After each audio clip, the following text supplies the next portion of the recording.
Kakain na naman?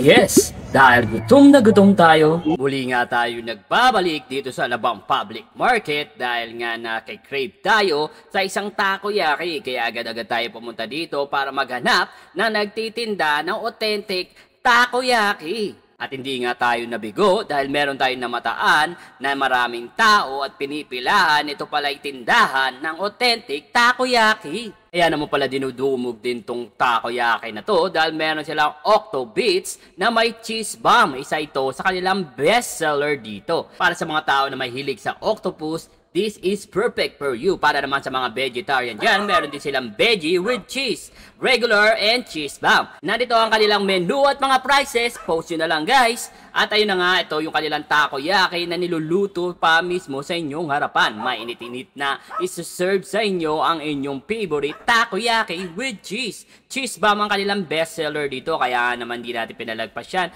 At o-order tayo ng kanilang bestseller dito na Octobits with cheese bomb. So pag-order nga natin, yung mismong owner pala, yung gumagawa ng order natin, kaya hindi natin pinalagpas yan at kinuwanan natin ng konti at maikling interview ang kanilang owner. Hello guys, ako nga pala si Carla.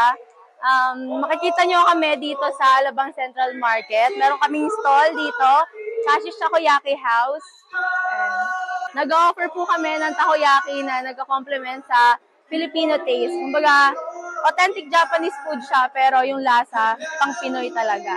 Nag-open po kami ng 3 p.m. hanggang 11 p.m. po. Yung bestseller po namin is Octobits na cheese bomb. Tapos may new product po kami, which is yung Baby Octo. Puntahan nyo na po kami dito sa Alabang Central Market. Panigurado hindi po kayo magsisisi. Tikman nyo po yung takoyaki namin.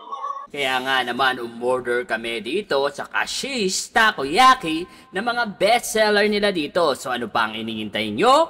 Tikman na natin to. Grabe oh, yung takoyaki nila dito. Wow, grabe nag-uumapaw yung takoyaki nila dito guys. So yun na nga guys. Itikman natin itong pangmalakasan takoyaki ng Kashish Takoyaki. So dapat ganun, no? Kashish Takoyaki. So grabe yung haba, no? So yung nga titikman natin yung kanilang pinagmamalaking takoyaki dito. So umorder tayo ng kanilang takoyaki Octobits. Kita mo naman yan. Di ba? So ngayon titikman natin kung ano yung pinagkaiba niya sa ibang takoyaki. Dumayo pa tayo dito sa Alabang Central Market para tikman itong kakaibang takoyaki nila. Octobits. Ayan o. Kita mo yan o. Tikman natin.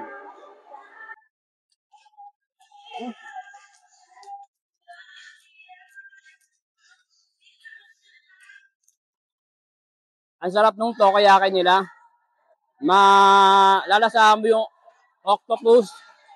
Galamay ba yun or ano? Basta octopus. Malalasahan mo tapos hindi siya masyadong maalat. Sakto lang yung timpla ng sauce nila dito. Manalo to guys. Worth it. Napaka worth it yung pagdayo natin dito. Ano? Hanggang nood na lang ba kayo? Titikim na yan.